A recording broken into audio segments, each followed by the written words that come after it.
Bonjour à tous, bonjour à tous les internautes aussi qui nous suivent depuis pas mal de temps. C'est une grande joie, c'est vrai, de recevoir les frères et sœurs au quotidien, c'est vrai, ceux qui ont l'habitude de venir. Mais on a aussi des nouvelles personnes qui vont découvrir ce que c'est que le baptême. Et on est vraiment très content de vous avoir avec nous, que vraiment la présence de Dieu vous envahisse et qu'il vous remplisse de toute sa joie. On va commencer par remettre ces moments entre les mains du Seigneur, comme vous le savez déjà. Seigneur, merci pour ce jour, Seigneur, ce jour glorieux où tu as attiré Nina vers toi et, Seigneur, tu as parlé à son cœur. Seigneur, merci en tout cas pour cette œuvre que tu as faite. Personne d'autre ne peut faire une œuvre comme toi, Seigneur. Alors sois béni et sois exalté pour tout ce que tu es, Seigneur. Oui, abrite-moi, Seigneur, sous tes ailes. Abrite-nous sous tes ailes, Jésus. Alléluia.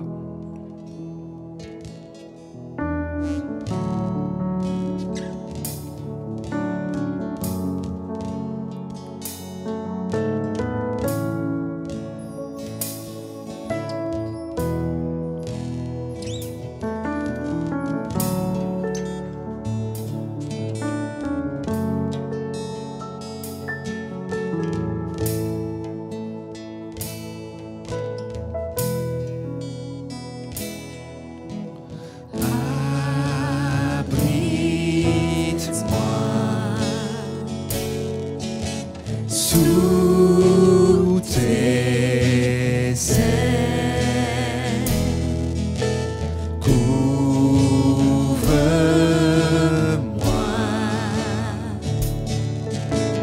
par ta main puissante. Oui, abrite-moi, Seigneur, abrite-moi, abrite-moi sous tes ailes, couvre-moi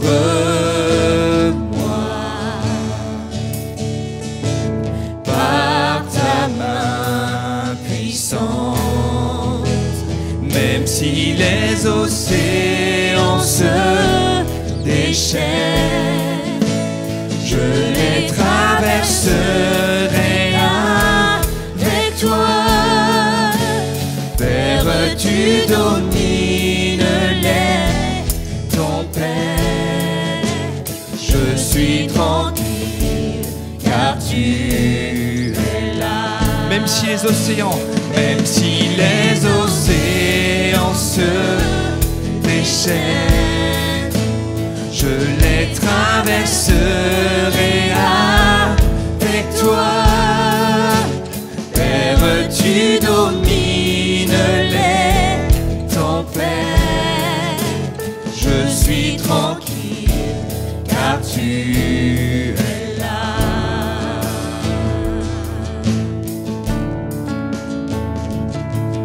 En Jésus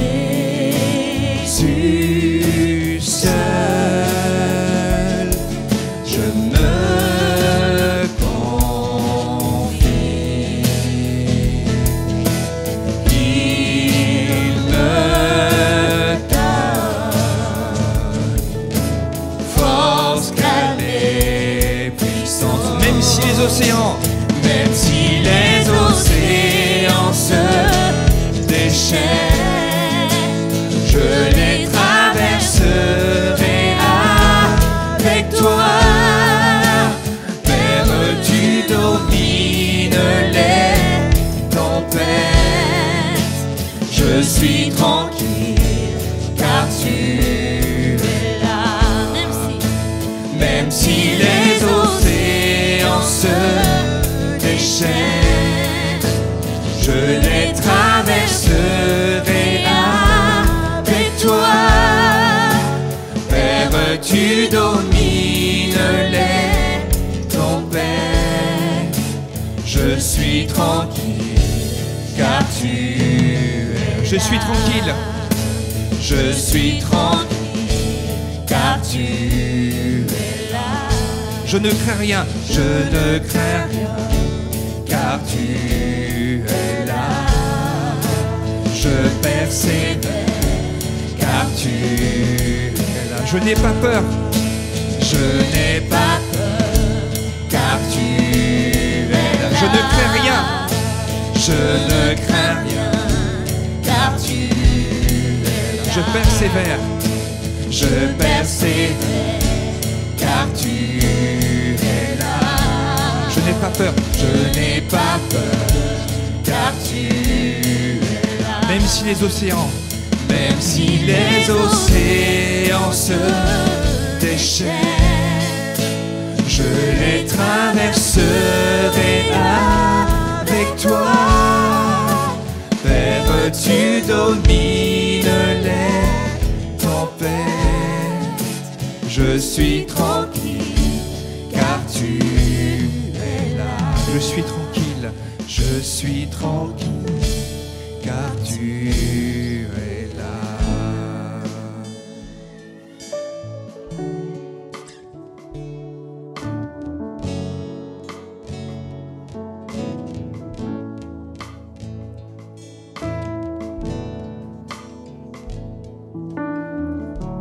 Merci Jésus. Merci Jésus pour ta présence, Seigneur. Jésus, merci. Alléluia. Jésus, merci pour ta présence. Qui suis-je pour que le roi des rois m'ouvre ses bras? Et pourtant, c'est la réalité.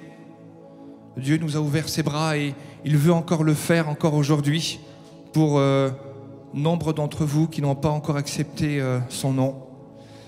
Parce que Jésus est vraiment la paix, il veut vous guérir, il veut toucher vos cœurs. Qui suis-je pour que le roi des cieux m'ouvre ses bras? Alléluia.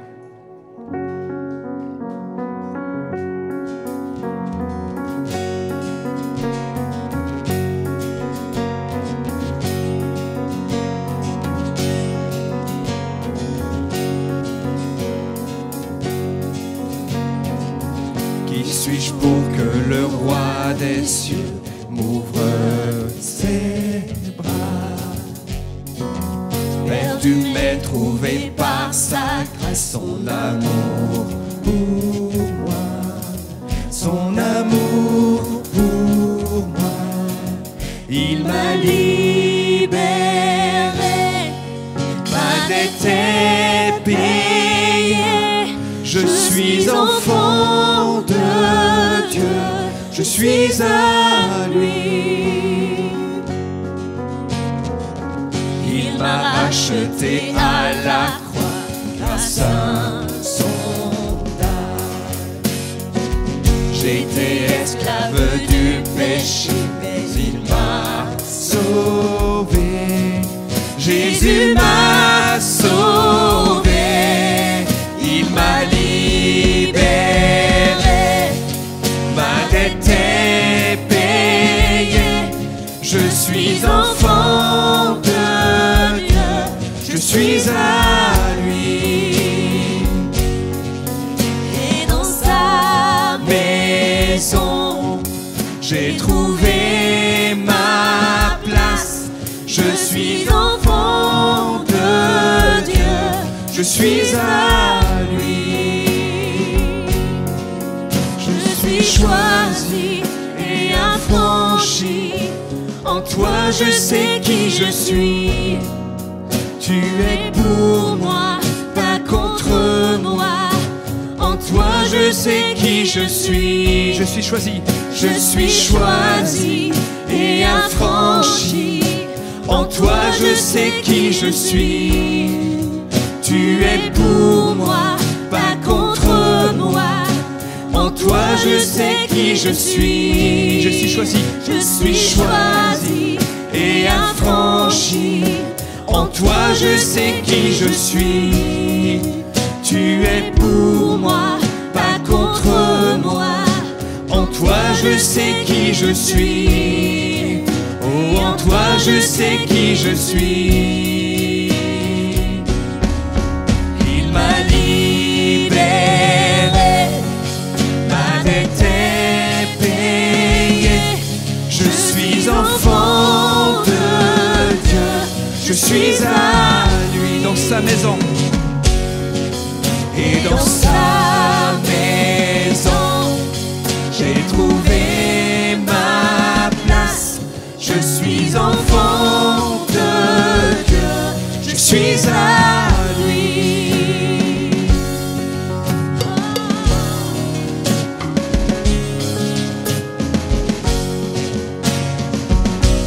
Jésus.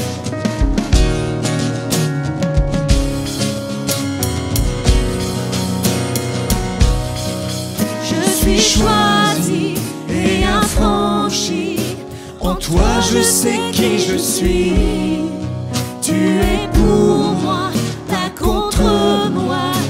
En toi je sais qui je suis. Je suis choisi. Je suis choisi et affranchi.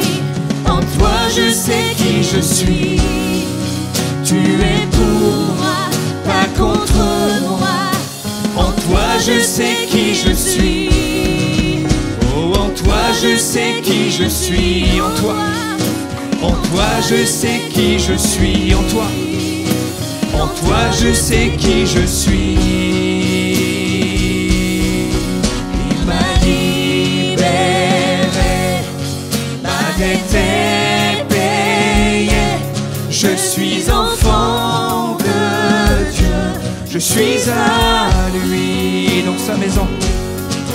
Et dans sa maison, j'ai trouvé ma place. Je suis enfant de Dieu. Je suis à lui.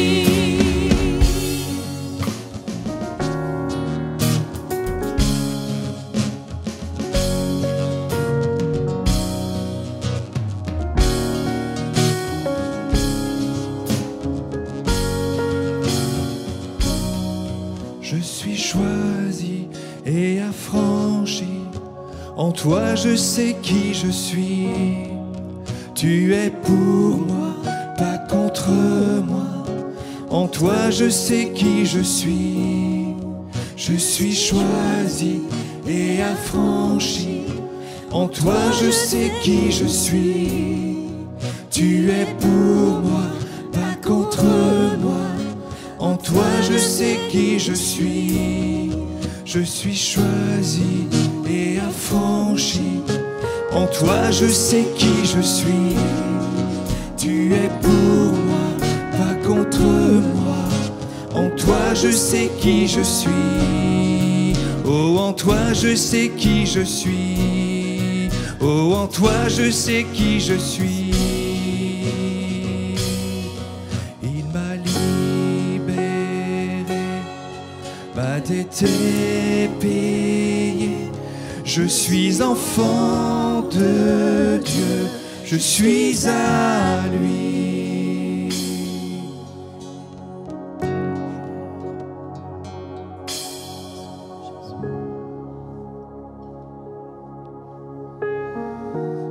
Jésus, merci Seigneur. Alléluia. On est heureux encore de continuer à chanter la gloire de Dieu. Est-ce que vous l'êtes ce matin? Est-ce que vous êtes heureux d'être là, même s'il fait un peu chaud, c'est pas grave. Alléluia. Alléluia. Mon secours est en toi. Jésus est notre secours. Alléluia.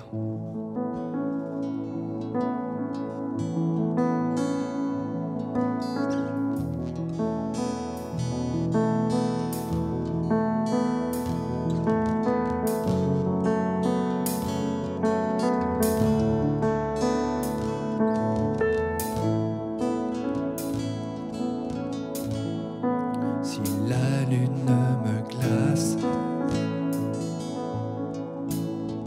et le soleil menace, Créateur des étoiles, mon secours est en toi. Si les larmes ruissellent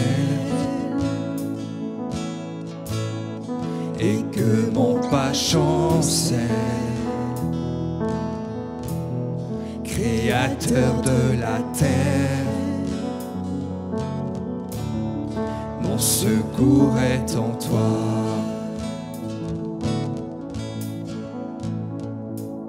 Je lève les yeux vers les hauts sommets. Toi seul est mon Dieu. Je proclamerai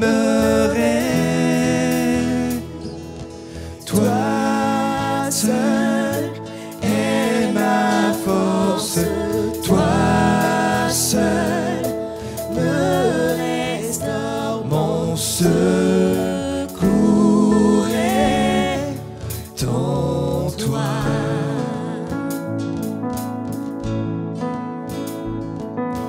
Toujours tu me portes, jamais tu ne dors, mon secours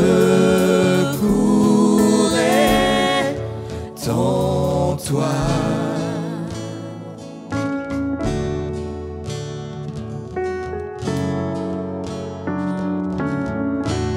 Si la peur m'envahit et mon âme chavire, Créateur de la vie, mon secours est en toi.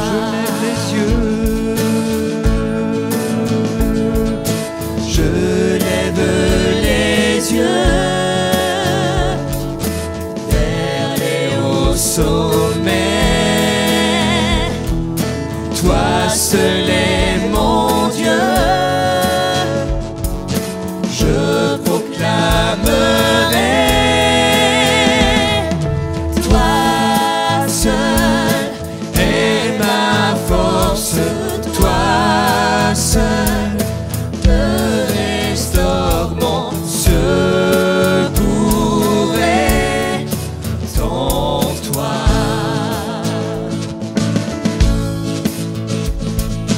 Toujours tu me portes, jamais tu ne dors, mon secours est en toi.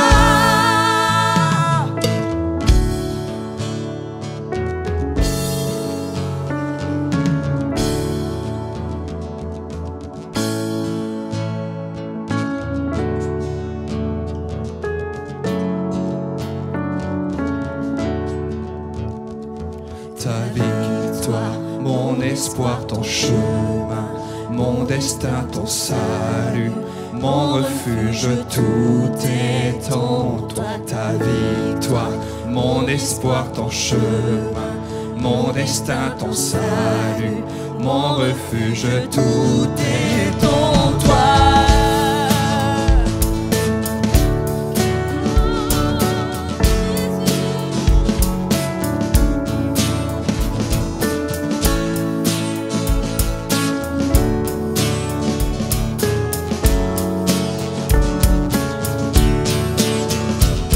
Ta victoire, mon espoir, ton chemin, mon destin, ton salut, mon refuge, tout est en toi. Ta victoire, mon espoir, ton chemin, mon destin, ton salut, mon refuge, tout est en toi. Ta victoire, mon espoir, ton chemin, mon destin, ton salut, mon refuge, tout est en toi. Ta victoire, mon espoir, ton chemin, mon destin, ton salut, mon refuge, tout est en toi.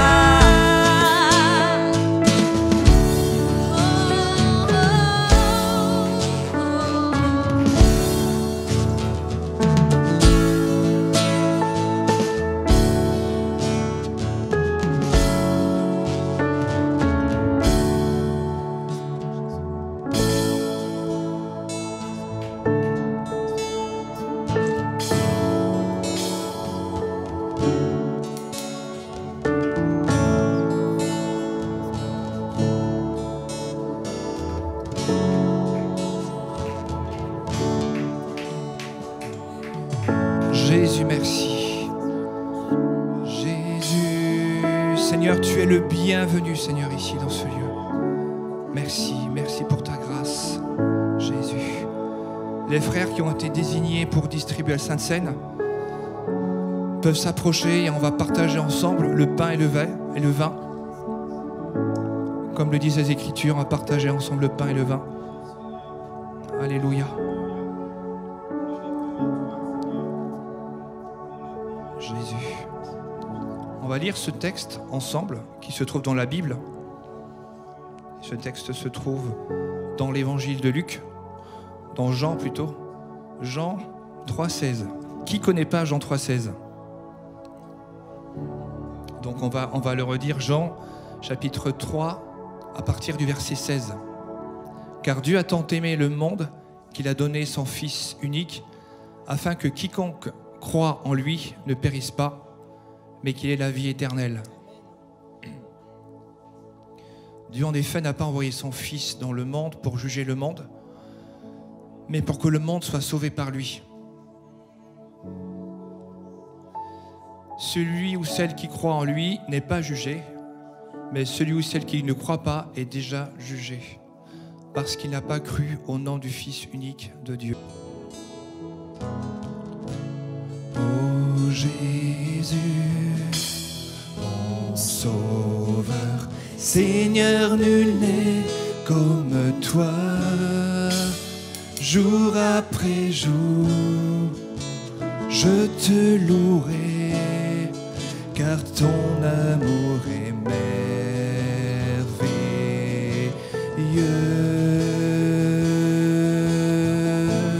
Mon abri, mon refuge, mon réconfort, mon rocher, tout ce qui vit, ce que je suis, ne cesse de t'adorer.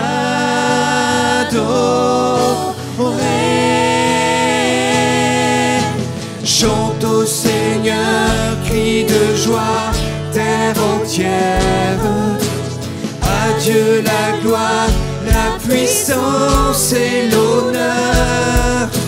Les monts s'inclinent et les flots rugissent à l'écho de ton nom. Je vois tes œuvres et mon cœur crie de joie. Je t'aimerai, je tiendrai par la foi. Rien ne pourrait égaler tes promesses pour moi.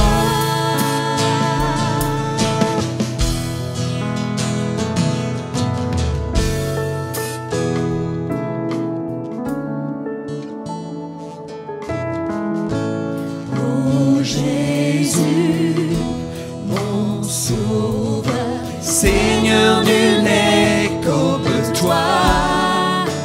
Jour après jour, je te louerai, car ton amour est merveilleux. Mon abri, mon réconfort, mon rocher, tout ce qui vit, ce que je suis, ne cesse de t'adorer.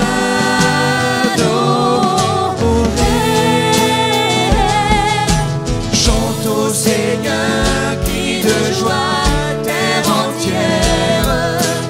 À Dieu la gloire, la puissance et l'honneur. Les monts s'inclinent et les flots rugissent à l'écho de ton nom. Je vois tes œuvres et mon cœur crie de joie. Je t'aimerai, je tiendrai par la foi. Rien ne pourrait égaler tes promesses. Rien ne pourrait égaler tes promesses. Rien ne pourrait égaler tes promesses pour moi.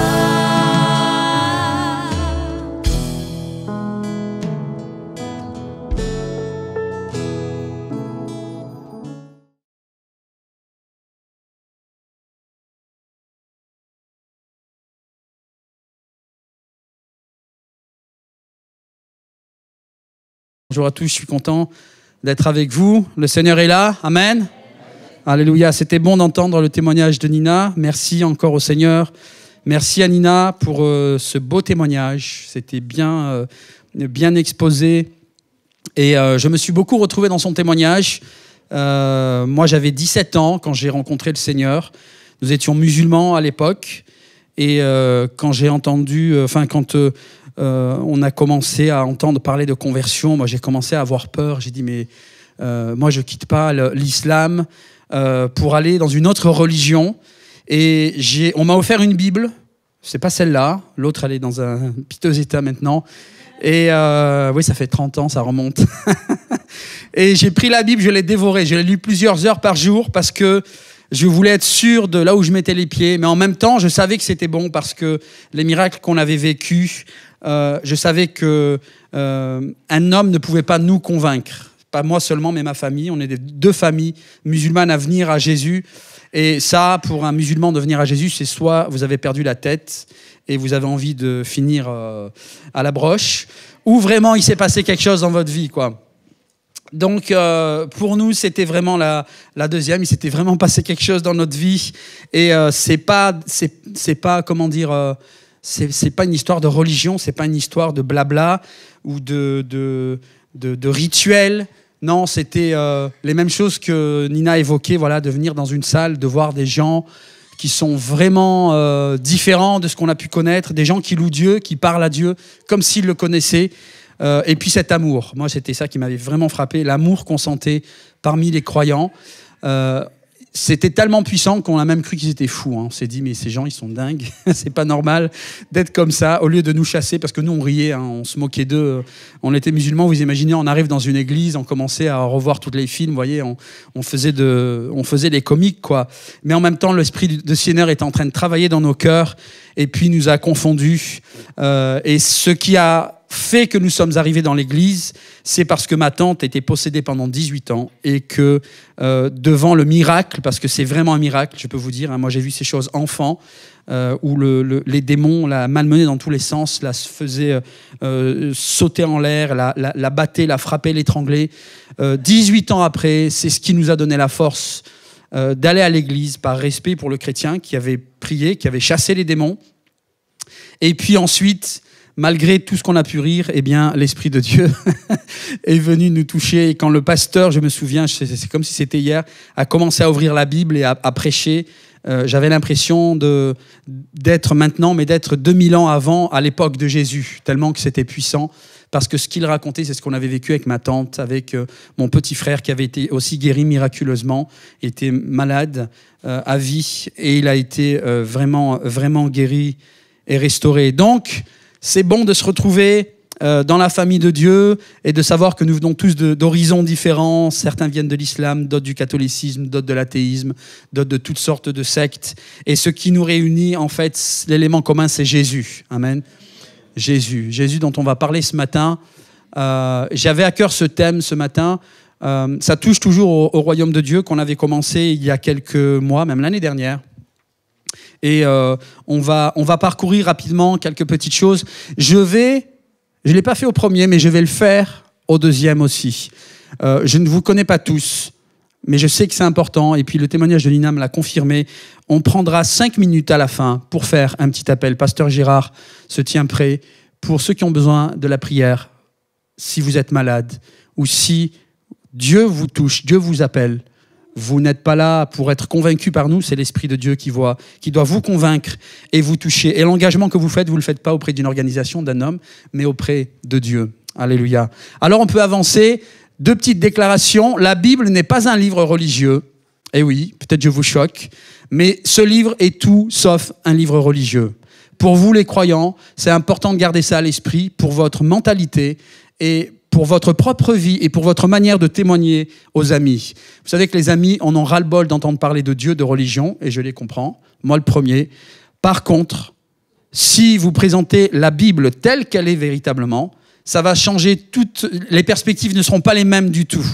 Et je ne dis pas ça pour m'adapter et pour que ça plaise à ceux qui ne croient pas. On a fait partie d'eux avant. Mais parce que véritablement, après 30 ans de marche avec Dieu, avec toutes sortes d'expériences, de miracles, à n'en plus compter, qui nous a touchés, nous personnellement, ma famille, mes proches, tous les gens pour lesquels on s'est occupé, dont on s'est occupé en France et à l'étranger, je sais que Dieu est vivant, que ce livre, c'est la parole de Dieu, véritablement, pas seulement un titre, mais parce que Dieu parle aux hommes par ce livre. J'ai vu des familles entières musulmanes venir à Dieu parce que, pas une religion, parce que ce livre-là, la parole de Dieu, Dieu leur a parlé au travers de ce livre. C'est pour ça que c'est important que vous lisiez la parole et que vous fassiez vos propres idées et pas que vous soyez seulement influencés ou poussés par les autres. Bien que si on vous pousse, c'est pour votre bien, c'est pour que vous viviez ce que nous avons vécu. Et c'est ce que les paraboles que Jésus a racontées évoquent, c'est que lorsqu'on trouve un trésor dans le royaume de Dieu, on n'est pas égoïste, on ne le garde pas pour nous, on veut le partager. Amen. Ça, c'est l'effet du royaume de Dieu. Donc la Bible n'est pas un livre religieux, la Bible, c'est la constitution céleste. C'est une constitution céleste. Je veux dire, c'est la constitution céleste. Et c'est la constitution du royaume de Dieu. Parce que Jésus est venu, c'était son objectif. Il n'a pas présenté autre chose que le royaume de Dieu. C'est les premières paroles que Jésus a prononcées.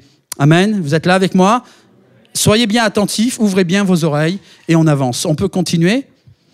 Jésus n'a jamais été un leader religieux.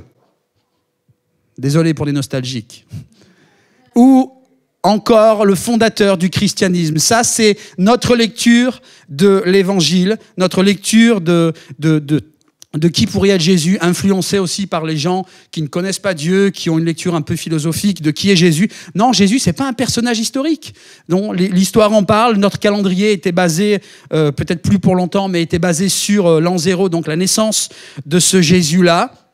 Mais Jésus est bien plus qu'un personnage, il est bien plus qu'un leader religieux, il n'est pas seulement un homme qui a donné des bonnes choses, des bons enseignements et qui a fait quelques miracles. Ce Jésus-là, écoutez bien, il est Dieu. Seulement pour Dieu, venir dans son essence tel qu'il est, se manifester aux hommes, c'est insoutenable. Alors je sais que c'est difficile à nous pour comprendre, petits humains, avec notre petit cerveau, mais nous parlons de choses qui nous dépassent, de choses qui sont spirituelles, qui ne sont pas palpables. Dieu nous a donné son esprit ensuite pour comprendre les choses de l'esprit, pour les saisir et les accepter. Mais de nous-mêmes, humains, nous ne pouvons pas saisir ces choses. Donc Dieu, oui, par amour, s'est fait homme. Et ça, c'est la preuve de l'amour de Dieu. Il a quitté son ciel et il est venu auprès des hommes. Et il est venu dans la personne de Jésus. Il est parlé d'une triunité. Voilà, moi, c'était des choses qu'on attaquait dans l'islam.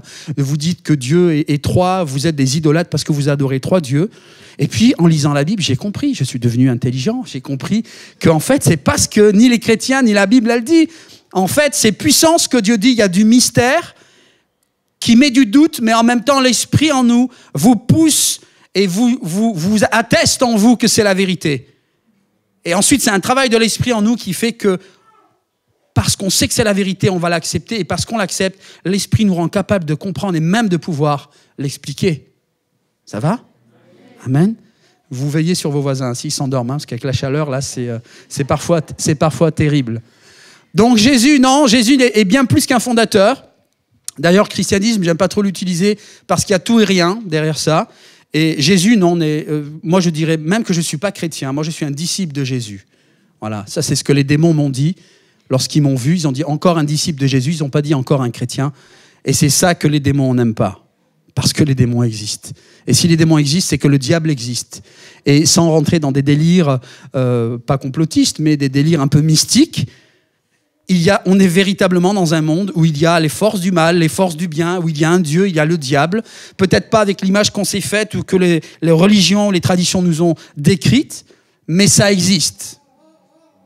Et si vous doutez, je peux vous amener quelquefois avec moi et je vous présenterai des personnes qui sont en proie aux puissances de ténèbres, aux démons, et vous me direz si c'est de la persuasion, si c'est du délire ou si c'est la réalité. Amen. On peut continuer? Ah, ben il est là déjà, pardon. Merci, Mélissa. Il est le roi des rois. Et c'est cette notion que j'aimerais que vous gardiez à l'esprit, les amis. Jésus est un roi.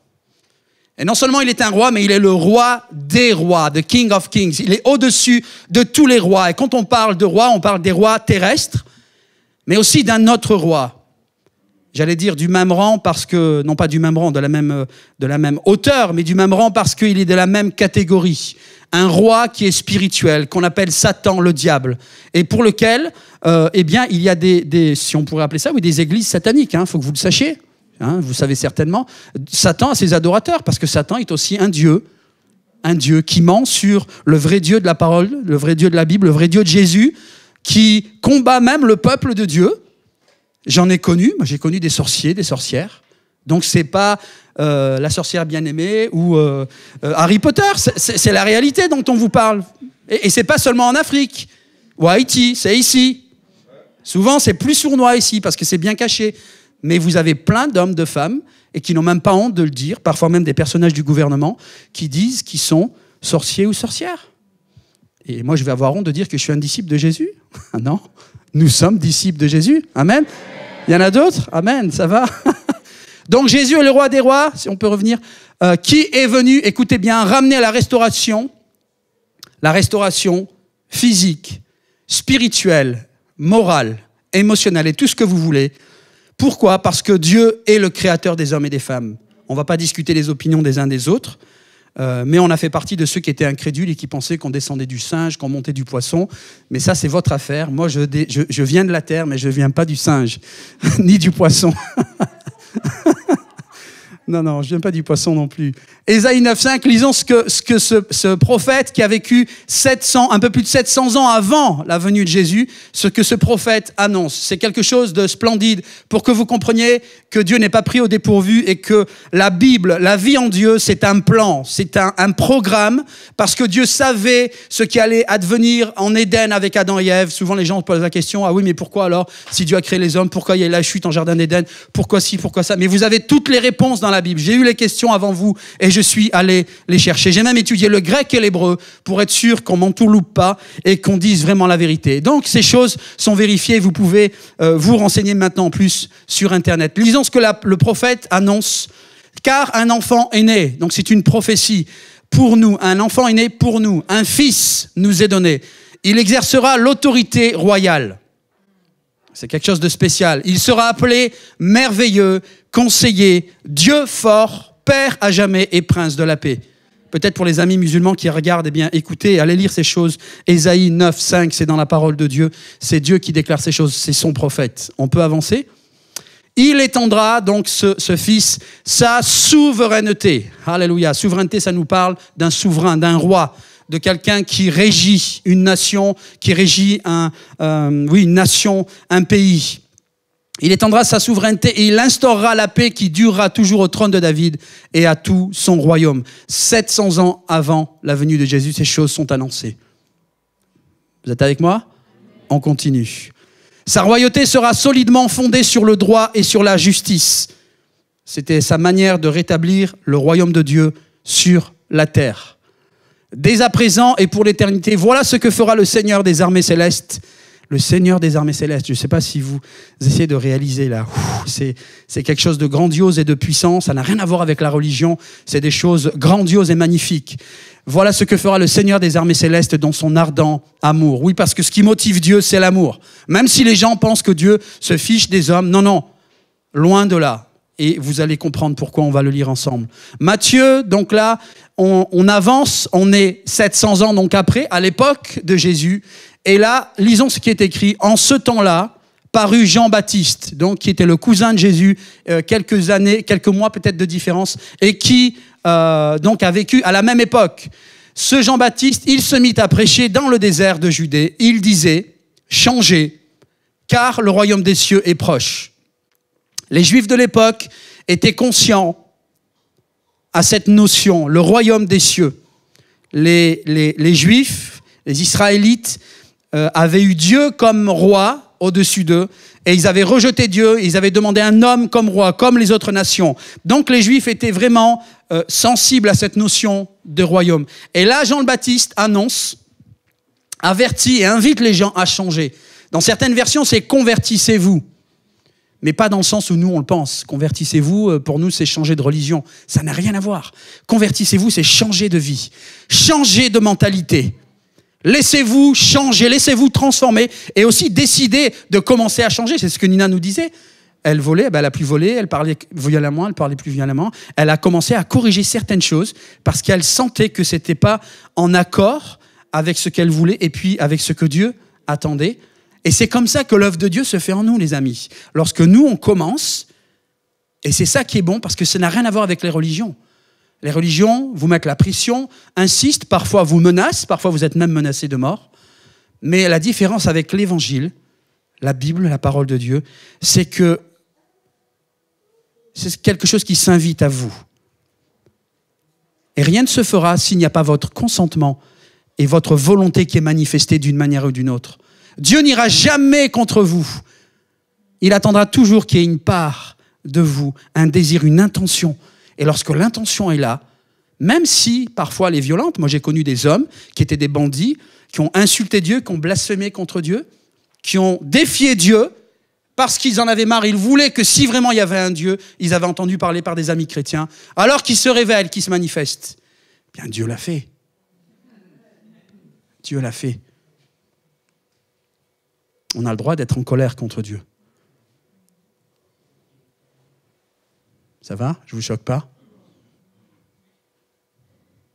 C'est Jean le Baptiste, donc, que le prophète Ésaïe a annoncé lorsqu'il a dit « On entend la voix de quelqu'un qui crie dans le désert, préparez le chemin pour le Seigneur, faites-lui des sentiers droits. » Vous voyez ce texte, il a l'air de rien, mais lorsqu'on connaît le contexte, là encore, et le style de langage du prophète Ésaïe qui annonce, mais aussi de Jean le Baptiste, qui est aussi considéré comme le plus grand des prophètes, eh bien, aplanissez, préparez le chemin, faites des sentiers droits. Il y a d'autres textes qui disent voilà, qu'il faut élargir les chemins étroits, rehausser les vallées. Pourquoi est-ce qu'il y a de cette poésie dans le texte?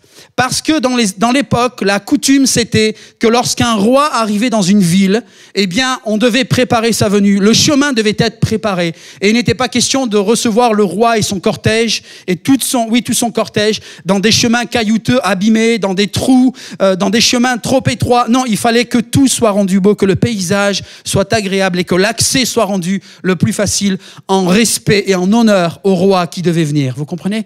Eh bien, Jean le Baptiste utilise ce langage parce que, et il s'était sensible dans l'oreille des Juifs, parce qu'un roi venait. Un roi venait. On annonçait la venue d'un roi. Mais étonnamment, pour accueillir ce roi, il fallait aussi changer. Il fallait changer de mentalité, changer de comportement. Parce que ce roi, étonnamment, n'était pas comme les autres. Alors les Juifs, certainement, ont attendu un roi humain qui allait régner ici, sur cette terre. Mais nous savons que Jésus a tout amené, sauf un royaume humain. Vous êtes d'accord? Puisqu'il a dit à Pilate, « Mon royaume n'est pas de ce monde. » Pilate avait peur pour son royaume. Et Jésus l'a rassuré en lui disant « Mais mon royaume n'est pas de ce monde. » Donc comprenez bien que Jésus, ce n'est pas un leader. Jésus, c'est un roi. Jésus, c'est le roi des rois. Et c'est un roi même qui est au-dessus de la royauté que Satan a volée, que Satan a reçue. Et on va le voir comment à la fin. Jésus est au-dessus de tout cela. Et le but de Jésus, c'est de restaurer un royaume ici-bas sur la terre qui existait dans les origines et qui a été perdu. On peut avancer? Maintenant, c'est Jésus lui-même qui parle. On a vu donc le prophète Ésaïe qui annonce un fils, Jésus, le Messie, le sauveur du monde, je précise. Moi, je pensais que Jésus, c'était le sauveur des Juifs seulement. Je dis, écoutez, c'est pas pour nous. Nous, on a Mohamed chez les musulmans. Mais quand j'ai lu la Bible, j'ai compris que Jésus, et il y a beaucoup de références là-dessus, qui annoncent que Dieu avait prévu que Jésus, son fils, ça aussi c'est un mystère, parce que Jésus c'est son fils, mais c'est en même temps Dieu lui-même qui vient parmi les hommes, et il n'est pas venu pour un peuple seulement, il est venu pour les nations, pour tout homme et toute femme. Et je vois, moi en tout cas, son œuvre autour de la planète. Dieu appelle les hommes et les femmes à se tourner vers lui. À ce moment-là, les disciples s'approchèrent de Jésus et lui demandèrent « Qui donc est le plus grand dans le royaume des cieux ?» On peut avancer. Alors Jésus appela un petit enfant, le plaça au milieu d'eux et dit « Vraiment, je vous l'assure, si vous ne changez pas, encore, vous voyez, c'est le même mot qu'on pourrait utiliser pour ne vous convertissez pas, et vous ne devenez pas comme de petits enfants, vous n'entrerez pas dans le royaume des cieux. » Donc il n'est pas question d'un royaume humain là, il est question d'un royaume spirituel et la preuve c'est que c'est le royaume des cieux. C'est un royaume céleste. Donc Jésus c'est quelqu'un de bien plus élevé que les religions, les leaders religieux qu'on peut avoir ici-bas sur terre. Il y a quelque chose de noble, de puissant, de saint, de majestueux, incomparable aux royautés, aux souverainetés qu'on peut avoir ici-bas sur la terre. On peut avancer ? On arrive à la fin alors c'est super. Vous êtes contents ? Mais j'ai encore des notes. Non, je veux être sûr que vous compreniez bien, qu'on saisisse bien la chose. Si on devait faire, je suis en train de préparer un document, et je vous montrerai ça, Dieu voulant, à la rentrée. Moi, je suis ébahi. Je vous dis, ça fait 30 ans que je crois en Jésus, que je marche avec Jésus. Je suis pas lassé. Je lis la Bible, et plus je la lis, plus je me rends compte que je la connais pas. Et je découvre des choses. C'est un puits sans fond.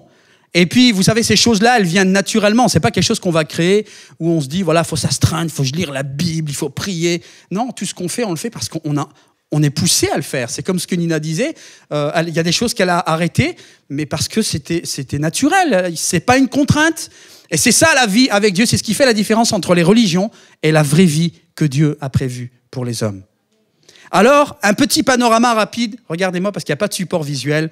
Dieu a créé l'homme à la base, et ça, donc je vous ai évoqué quelques textes, et puis on reviendra là-dessus. Dieu, lorsqu'il a créé Adam et Ève, c'est pas un mythe, c'est une réalité. Lorsqu'il a créé Adam et Ève, il les avait placés dans le jardin et leur avait donné un statut royal. Ils les avait mis là sur terre pour qu'ils jouissent de la terre comme des rois. Vous m'entendez ?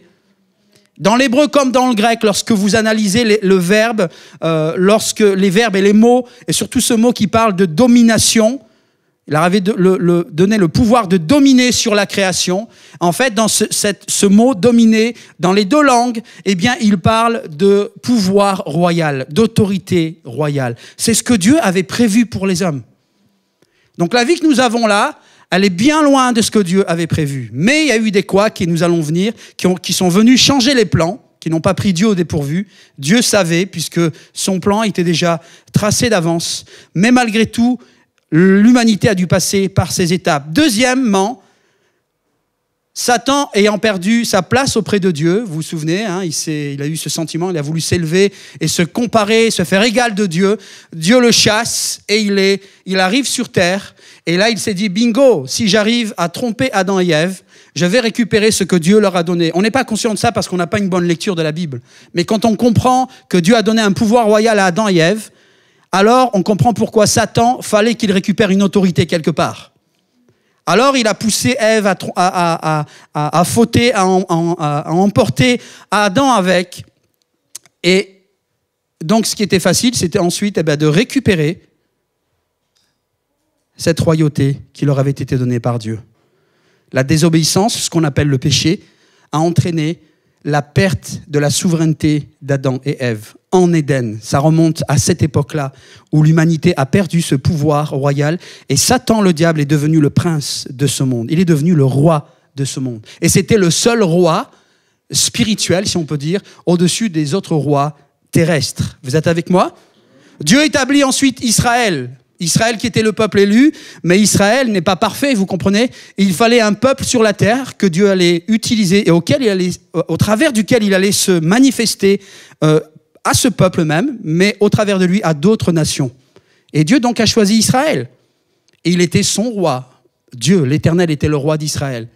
Vient le moment où Israël refuse d'avoir Dieu, il préfère avoir un homme, et Dieu leur donne un homme. Et ça avait commencé donc avec Ésaü à l'époque, avec Saül, Ésaü, je suis loin encore.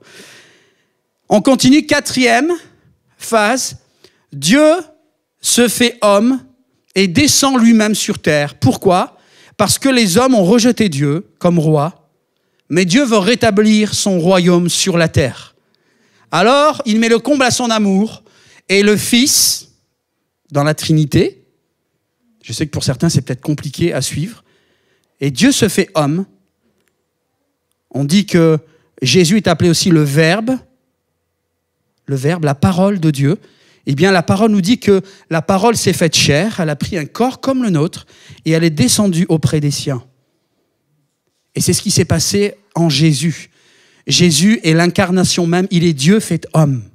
C'est pour ça que Jésus, il est écrit qu'il est fils de l'homme, parce qu'il il est né d'une femme, bien que c'était par l'Esprit Saint, il n'y a pas eu de relation entre Joseph et Marie, et il était aussi fils de Dieu parce que son essence était divine et il était sans péché. C'était sa grande particularité que même d'autres prophètes dans toutes les religions ne peuvent pas prétendre d'avoir un prophète sans péché parce qu'ils sont issus de femmes et d'hommes, ce qui n'était pas le cas pour Jésus. Donc Dieu met le comble à son amour et il vient dans la personne de Jésus non seulement se faire connaître, mais réimplanter le royaume de Dieu pour restaurer le royaume de Dieu qui avait été arraché des mains d'Adam et Ève bien longtemps avant.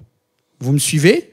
Vous comprenez là, ça commence à prendre place dans votre esprit. C'est l'enchaînement du panorama de l'histoire de l'humanité vis-à-vis de la parole de Dieu. Donc Jésus, lorsqu'il vient, qu'est-ce qu'il fait ? Son message, c'est « Le royaume de Dieu est au milieu de vous ».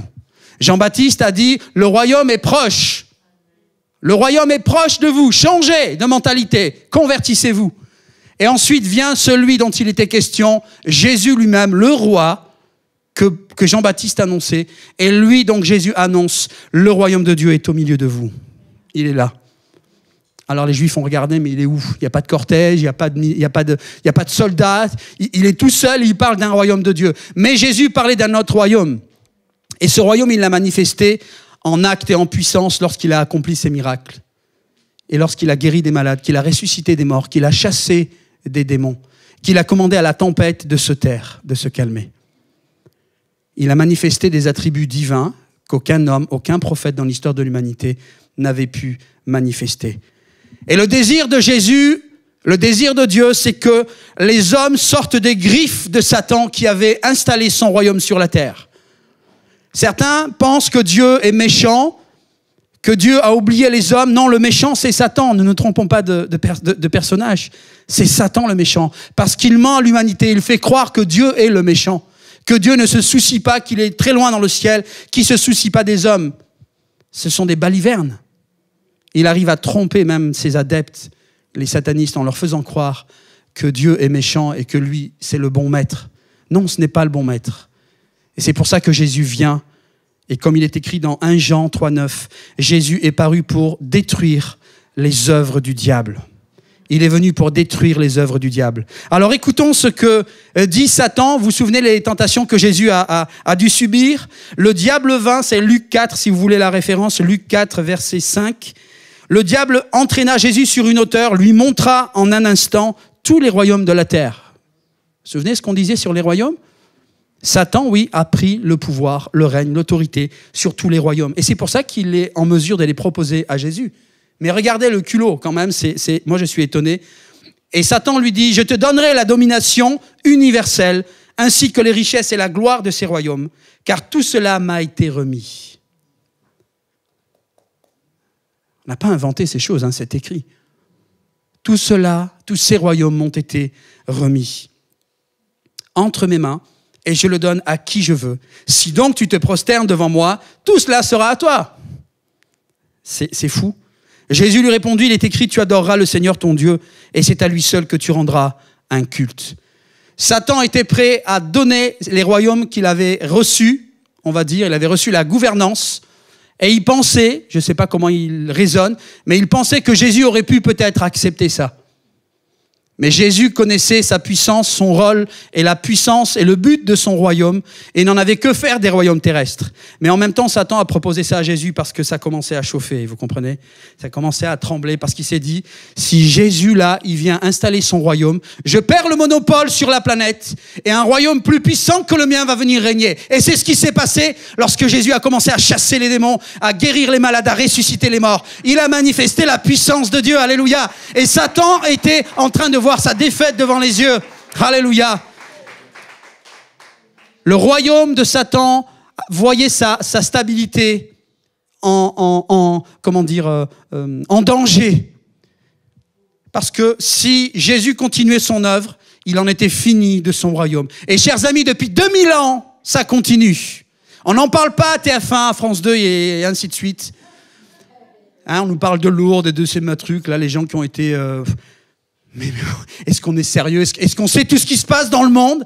Les millions d'hommes et de femmes qui changent. Jésus qui apparaît à des millions de musulmans sur la planète entière. Pas seulement dans des rêves, mais dans des visions. Et Jésus apparaît pour de vrai à des personnes. J'ai des amis témoins dans ma famille. Des gens ont vu Jésus. Donc Jésus, c'est pas un mythe. Jésus, c'est la vérité. Il est le Fils de Dieu. Il est Dieu lui-même. Alléluia. Et il est le roi des rois. Alléluia. Donc, on n'est pas embarqué dans une secte ou dans un délire mystique. Non, nous sommes dans une vraie réalité. Seulement, pour comprendre et saisir ces choses, il faut la foi. Parce que la foi, c'est l'outil qui permet de dépasser cette folie. Hein, la parole nous dit que c'est une folie, le message de la croix. Et les gens de la rue, on disait ça des chrétiens avant. On dit, mais vous êtes dingues. Et maintenant, on fait partie des dingues. Donc, il faut comprendre les autres qui nous traitent de dingues. Vous comprenez? C'est normal. Mais on peut leur dire, venez et voyez en fait. Venez et voyez. et c'est ce qu'il faut dans nos vies. Il faut venir et voir, constater par soi-même. Jésus est venu restaurer le royaume de Dieu. Et l'acte par excellence que Jésus a dû manifester, c'est justement cette mort sur la croix. Donc ce n'était pas pour que Jésus soit inscrit dans le calendrier. Hein. Jésus est mort sur la croix parce que c'était le seul moyen d'arracher le royaume à Satan. Parce que légalement, juridiquement, il fallait que quelqu'un paye pour le péché des hommes. Alors c'était soit l'humanité était effacée, et on repartait avec une nouvelle humanité peut-être, soit un miracle se passait, et la dette du péché de toute l'humanité était effacée, et Dieu avait la solution. C'était sa propre mort, la mort de son Fils. Lui, sans péché, a pris nos péchés. Lui pouvait les prendre parce qu'il était sans péché, parce qu'il était d'essence divine. Il a pris sur lui la malédiction pour que nous ayons la bénédiction. Et tout cela, il l'a accompli pour tous les hommes et toutes les femmes. Je défie tout mouvement, tout groupe, toute secte et autres qui voudraient faire croire que Dieu est venu pour une certaine catégorie. Ce sont des mensonges. Dieu est venu pour tous les hommes et pour tous les peuples, toutes les nations. Alléluia. Et il fait une œuvre incroyable qui continue de se dérouler autour de nous. Alléluia. Jésus a laissé le royaume. Il a dit, petit troupeau, n'ayez crainte, car il a plu au Père de vous laisser le royaume, de vous confier le royaume. Et le royaume est entre nos mains, entre guillemets, nous croyants. Parce que le but, c'est que nous continuions ce que Jésus a commencé, que nous fassions connaître sa souveraineté et que nous établissions la souveraineté de Dieu ici-bas sur cette terre. Non pas par la force, mais par l'amour et par l'Esprit de Dieu. Et Christ est parti préparer une place et il reviendra. Et aussi sûr que toutes les prophéties se sont accomplies, Jésus va revenir. Les musulmans même l'attendent pour d'autres motifs et avec d'autres conséquences, mais Jésus va revenir parce que c'est écrit. Et comme c'est écrit et que tout ce qui a été écrit avant s'est accompli, eh bien, il y a de très fortes chances que ça s'accomplisse. Et en attendant que Jésus revienne, eh bien, nous sommes appelés à être témoins et à briller, à être des lumières dans ce monde, à être le sel de la terre comme Jésus l'a annoncé et nous a mandaté chacun, chacune. Si bien que chaque homme, chaque femme qui rentre dans le peuple de Dieu, tout comme Nina, eh bien maintenant elle a été mandatée dans le ciel. Nina a reçu un mandat officiel du royaume céleste, de la patrie céleste qui dit voilà, une enfant de plus dans le royaume qui est mandatée pour être un ambassadeur de mon royaume. Alléluia. Parce que le but de Dieu, vous pouvez acclamer le Seigneur. Dieu n'est pas dans les considérations des hommes et des sectes qui veulent faire des adeptes. Dieu n'en a que faire de ça. Vous savez, si Dieu voulait sauver tous les hommes, il pourrait le faire par la contrainte. Il a assez de puissance même pour changer les pensées d'un homme, d'une femme. Mais Dieu ne le fait pas. Parce qu'il laisse le libre arbitre, la liberté aux hommes et aux femmes. Il faut que ce soit leur choix, leur intention, leur désir. Mais en tout cas, le désir le plus profond de Dieu, et c'est écrit à plusieurs reprises dans la parole, que Dieu aime les hommes, les femmes, et que son désir, c'est que tous soient sauvés. Alléluia. Ça, c'est le désir dans le cœur de Dieu, parce qu'il voit les dégâts que Satan a fait sur la planète, et combien d'hommes, de femmes sont sous la coupe de Satan, dans l'oppression, dans toutes sortes de choses que même Nina a évoquées tout à l'heure. Et vous savez tous nos témoignages, toutes les choses terribles que nous avons vécues, par lesquelles nous sommes passés, les cauchemars, les horreurs que nous avons vécues, dont nous avons été témoins ou victimes, eh bien, c'était l'œuvre de Satan. Et Jésus est venu pour détruire ces œuvres-là et pour montrer qu'en fait, il y a un royaume plus beau, plus saint, plus grand et qui veut libérer les hommes de l'esclavage de Satan. Amen. Donc, Christ va revenir. Nous avons la responsabilité du royaume pour propager la parole de Dieu. Et nous sommes appelés à propager la parole autour de nous. Et comme le dit Marc 16, on peut terminer avec ça, si tu peux le mettre, Mélissa. Marc 16, ce texte est magnifique. C'est un des premiers textes que j'ai lus quand je suis venu à Jésus. J'avais 17-18 ans. Celui qui croira et qui sera baptisé sera sauvé, mais celui qui ne croira pas sera condamné. On peut avancer ? Le suivant, celui qui avait juste après ? Ou c'était avant peut-être ? Oui, c'était avant. Le verset 15. Puis il leur dit, allez par tout le monde et prêchez la bonne nouvelle à toute la création. Le 16, celui qui croira qui sera baptisé sera sauvé, mais celui qui ne croira pas sera condamné. Est-ce qu'il y a le suivant avec ou pas, Mélissa ? Non, c'est pas grave, c'est pas grave. Et le texte ajoute, tous ceux qui auront cru feront les mêmes miracles. Vous chasserez les démons, vous guérirez les malades. Si vous buvez un breuvage mortel, il ne vous fera point de mal. Jésus, en fait, annonce à tous ceux qui croiront qu'ils feront les mêmes œuvres que lui-même a fait et que ses disciples ont fait. Et ça parle de nous, ça parle de vous, mes amis. Que le Seigneur nous aide, on va prendre.